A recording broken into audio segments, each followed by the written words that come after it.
I gave her legal power over my life. She used it to erase me. When I signed the paper, my hand was trembling, but I smiled, because Lena was my sister, my baby sister.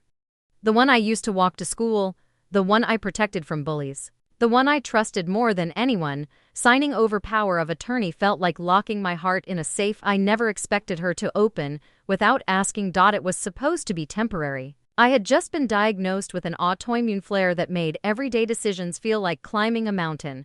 I needed help, someone to manage bills, talk to doctors, sign the endless paperwork. Lena, the lawyer, the golden child, the favorite, was the obvious choice. She hugged me after we signed, said, "I've got you, Ratch." I believed her. I even gave her a silver bracelet with the word trust etched into the inside. It wasn't expensive, but it meant everything. It was a quiet thank you, a symbol of how deeply I still believed in us. I didn't tell our parents. Mom would have used it to remind me how unprepared I was for life. Dad would have nodded silently and gone back to reading. They always saw Lena as the adult. I was the emotion. She was the structure. I didn't want to prove them right. Weeks passed, and the relief was real. Lena handled the doctors, sorted insurance, even arranged transportation for appointments. When I couldn't drive, I felt grateful, humbled, lucky, even until things started to shift so slowly, it almost felt like paranoia. One day, I found out my rent had been paid late. Then a credit card was declined. I brushed it off. Lena was busy, probably juggling work, but a voice inside me whispered, "Check the details." I didn't want to seem ungrateful. She wore the bracelet I gave her while rewriting my life without me. At a family dinner, Mom praised Lena for stepping up, saying, "Not everyone would take on such responsibility." I smiled through the burn in my throat. Lena smiled too, not at me, at the approval she lived off of. I wanted to believe it was still kindness underneath, but something cracked the night I received a bill from the storage unit I didn't even know she had opened, in my name. Paid with my emergency savings. I called her, confused. She said, "Relax. It's just for some of your stuff. I moved out. You needed less clutter anyway." Moved out? I hadn't asked her to touch my apartment. I hadn't authorized anything like that, but I said nothing. Because I had signed. I had handed her the pen, and she was writing over my life in permanent ink. Still, I convinced myself she meant well, that it was a mistake, that it was love dressed in control. Until the day I tried to refill a prescription and found out the pharmacy had a new contact on file, Lena, with a note to consult her before any renewals. My body froze. My autonomy wasn't bruised. It was gone. She wasn't just helping anymore. She was deciding, and worse, she didn't even tell me. The betrayal didn't scream. It signed its name calmly and called itself love. That was the day I opened the drawer where I kept a copy of the original agreement and saw the one thing Lena forgot.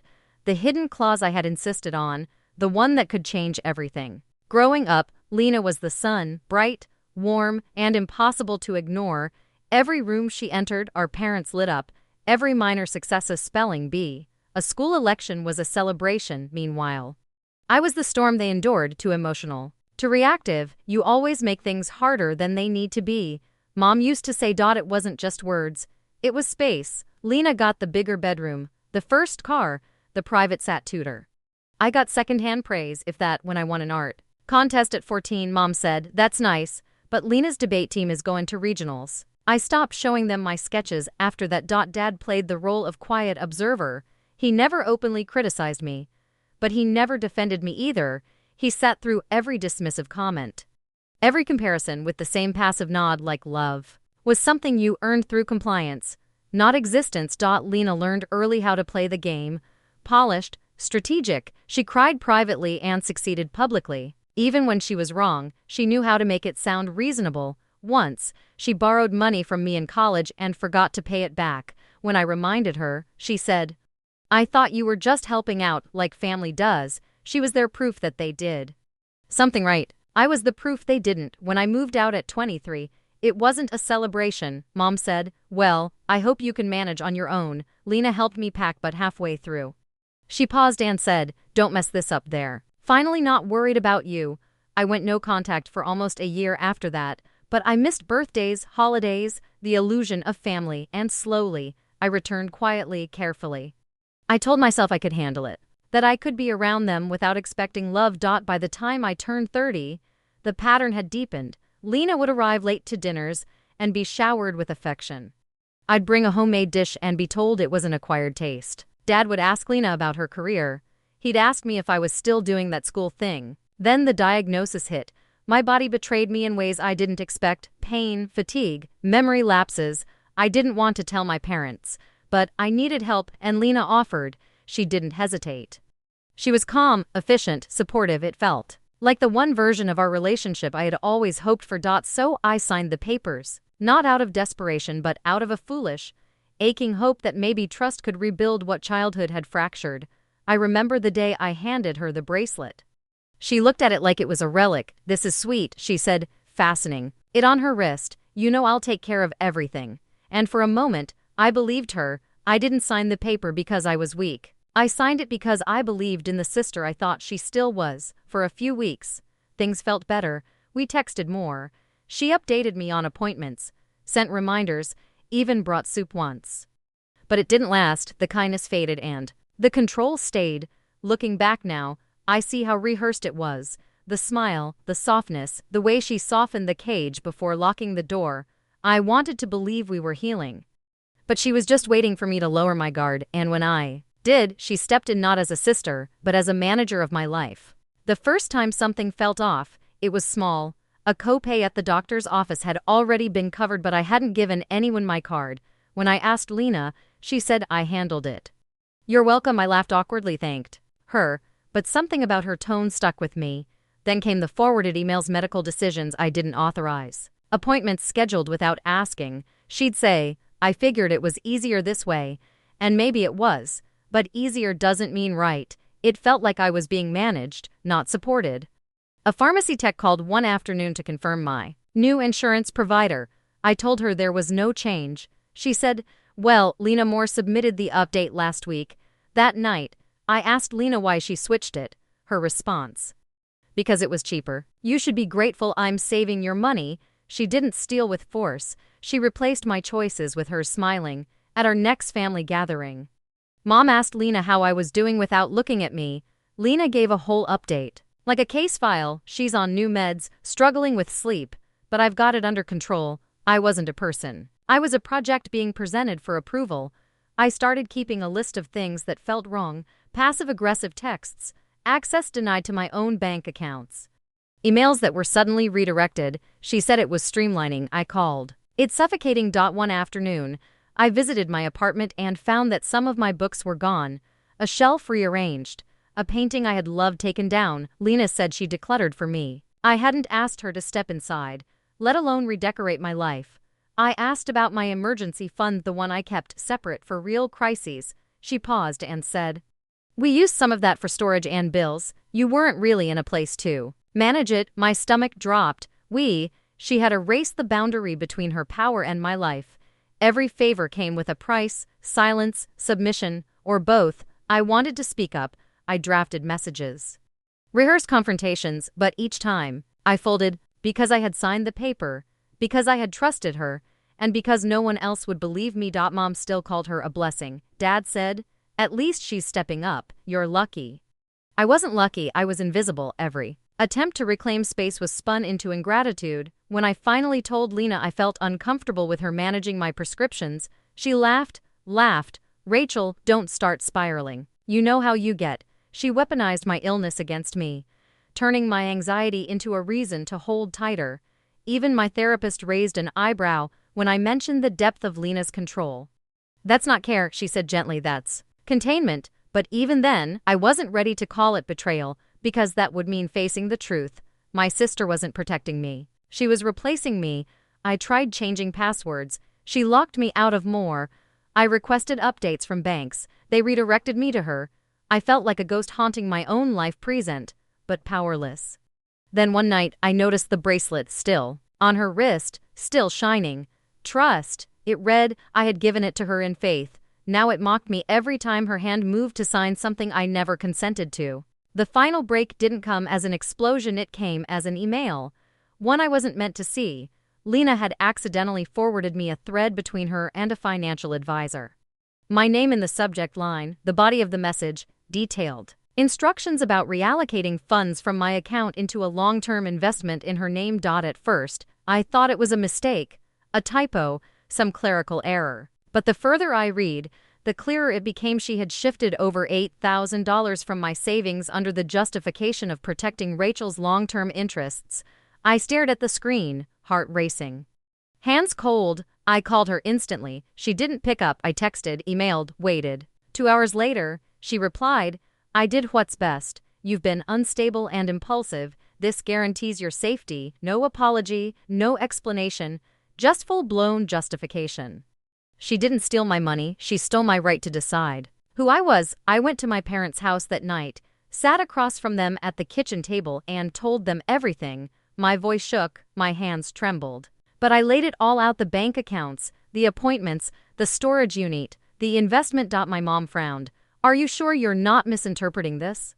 Lena's always had your best interest at heart." My dad said nothing, just kept stirring his tea. That was the moment I knew I was not just being erased by Lena, I was being discredited by my entire family.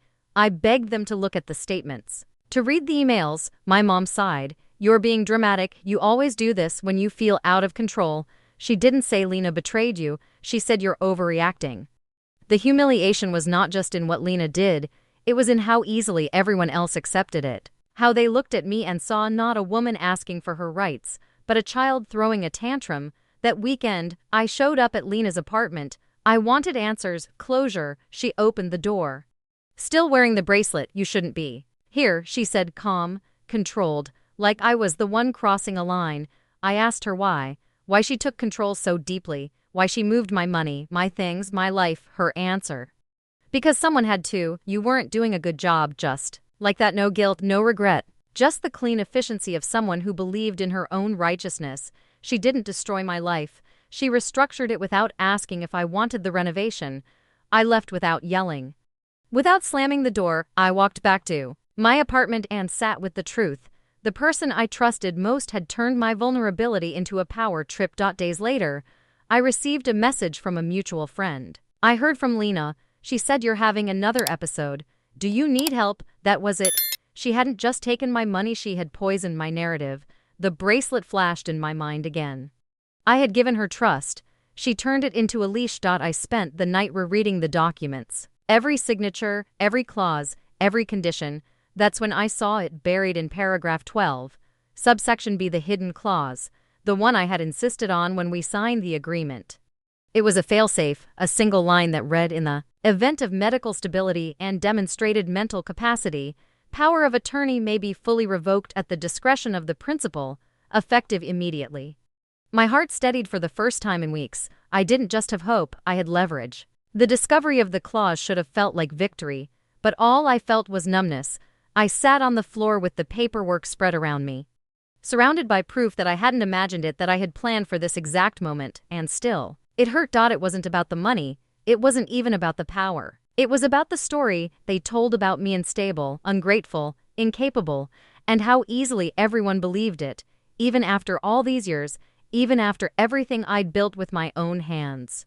I didn't leave the apartment for 3 days. I didn't eat, didn't shower. I just sat there, pulse dull, mind spinning. I felt like a ghost of myself, present in body, but detached from everything else. How do you keep fighting when the enemy shares your last name? Friends texted, I ignored them. Even Julia, my oldest friend, got silence. Because what was I supposed to say? Hey, remember when I said my sister was helping me? Turns out she was rewriting my life with my signature. The bracelet haunted me. I could see it in every memory. Lena's wrist as she stirred tea. Signed receipts, typed emails, the silver curve catching, light like it was something holy, a lie wrapped in sentiment. She didn't need to scream to take control. All she needed was my silence. I replayed the dinner at my parents' house. The way Mom looked at me like I was making things up for attention. The way Dad stirred his tea, as if avoiding my pain made it vanish. I realized I had never been believed, only tolerated. I thought about sending the clause to Lena in a dramatic email. Drafted it, deleted it, drafted it again. But something held me back. Not fear, not doubt, just grief. The kind that doesn't explode, it dissolves slowly, until everything feels foggy. Then, one night, I opened an old box from my closet. Inside were letters I'd written years ago, and never sent, letters to myself, to my younger self, to the version of me that thought love was something you earned by being quiet. I read one out loud. And cried. I cried for the girl who thought signing that paper meant safety, for the woman who watched her sister become a puppeteer. For every time I excused betrayal because it came dressed as family, I stayed up all night, printing everything, the original agreement, the clause, the bank statements, screenshots of texts. I wasn't preparing for war, I was collecting my reality because I knew no one else would do it for me. They said I was overreacting, I was overtrusting. The next day, I sent a letter, not to Lena, not to my parents, but to myself. I wrote, "You were never the unstable one, you were the inconvenient one, and they tried to erase you because you remembered too much." I sealed it and put it in the drawer with the clause. I stared at it for hours, my name, my truth, my line in the sand. And for the first time in weeks, I slept. It started with a list, on a napkin, no less. I wrote down everything I had survived, not just the illness, but the erasures, the comments, the silences, the betrayals. When I read it back, I didn't feel weak, I felt documented, like I finally existed in ink. The next day, I printed the clause again, this time on thick paper. I placed it in a folder with copies of my ID, medical letters and statements, a personal arsenal. I didn't know when I'd use it, but I knew I would decide when. That alone felt like power. Then came the journal entries, every morning, 5 lines, not about pain, about clarity, about what I knew to be true, regardless of what Lena or Mom said. I am capable, I am aware. I am not the problem. I wrote it until I believed it. That week, I met with a new doctor alone. I filled out every form. When they asked for my emergency contact, I paused. For the first time, I didn't write Lena's name, I wrote my own. Healing didn't feel like fire, it felt like reclaiming the small spaces. I started cooking again, not out of obligation, but out of hunger. I bought ingredients I loved, played music, made a mess. The first meal I finished without checking my phone for confrontation was the first time I felt safe in my own kitchen. A few days later, Julia came over. I told her everything, the papers, the money, the clause. She didn't say, "Why didn't you tell me sooner?" She just hugged me, then said, "We're fixing this, but on your terms." We printed a revocation letter together, sat on the floor with coffee, highlighters, and more determination than fear. I wasn't trembling anymore. I was constructing a boundary. I reached out to a legal aid clinic, told them the truth. Calmly, directly, they reviewed my documents and said, "You've got a clean case. And you have the right." That sentence rewired something in me. I have the right. I began drafting a letter, not to fight, but to end. No justifications, no appeals to emotion. Just a clean line through the chapter she tried to write without me. She managed my life like a lawyer. I reclaimed it like a survivor. Then came the moment with the bracelet. I opened my drawer and pulled out the original box it came in, empty. I hadn't seen the bracelet since our last meeting. A part of me hoped she had taken it off, but I knew better. So I replaced it with something else, a new bracelet. Thin, simple, no words, just silver, just mine. I wore it not to remember her, but to remember me, the version that knew how to choose herself. I updated my online records, changed my contacts, closed accounts she had access to. Every click felt like peeling off a label someone else had stuck on me years ago. I didn't tell my parents, didn't need their approval. I wasn't reclaiming my place in the family, I was releasing it. And as I dropped the letter into the mailbox to revoke the power of attorney, I smiled, not because I had one, but because I was finally mine again. The letter was received 3 days later. I got the confirmation via email. Power of attorney revoked, effective immediately. I stared at those words like they were written in gold. Not because they were loud, but because they were final. I didn't send a follow-up to Lena, no explanation, no confrontation. I knew her silence would scream louder than anything I could say, and I was right. That same night, I saw 3 missed calls from her, 1 voicemail, short, controlled, "We need to talk." I didn't respond. 2 days later, she emailed, "I think you're making a mistake. I only ever wanted to help." I read it once, closed it, and archived it. Her version of help had cost me too much. She expected me to beg for clarity. I delivered silence. That weekend, Mom called, said she heard from Lena, that I'd done something drastic. I said, "I took back what was mine." She paused, then said, "You could have handled it differently." I smiled and replied, "I did." I never once said the word betrayal. I didn't need to. The absence of explanation was the explanation. Let them wonder, let them sit in the silence they once demanded from me. Then something strange happened. People started noticing, old friends, co-workers, even distant family. They messaged me after seeing my posts, online reflections I'd written, essays about autonomy, identity, and quiet injustice. I didn't know you were going through all this, one said. Your words helped me leave something behind too. I started publishing short essays under the title Clause 12. Quiet pieces about hidden control. And how often women sign things literal and emotional just to keep the peace. The name itself was a silent dagger. Lena would know, but I never mentioned her. I didn't burn her down. I lit my own path brighter than her shadow. Julia helped me design a minimalist bracelet line, inspired by the one I gave Lena, but without words, just clean metal, no names, no need to explain. The first one sold out in a week. I wore mine every day, and when people asked what it meant, I simply said, it's a reminder of what I no longer allow. No backstory, no drama, just truth wrapped in metal. I donated the rest of my old medical paperwork, every document Lena once controlled, to a local resource center helping chronically ill women understand their legal rights. AIM. Why story, stripped of names, became part of a workshop. One night, I received a package, no note, just a small box. Inside was the bracelet I had given Lena, the one engraved with trust. It was scratched now, tarnished, dulled. I held it for a moment, then placed it inside a sealed envelope.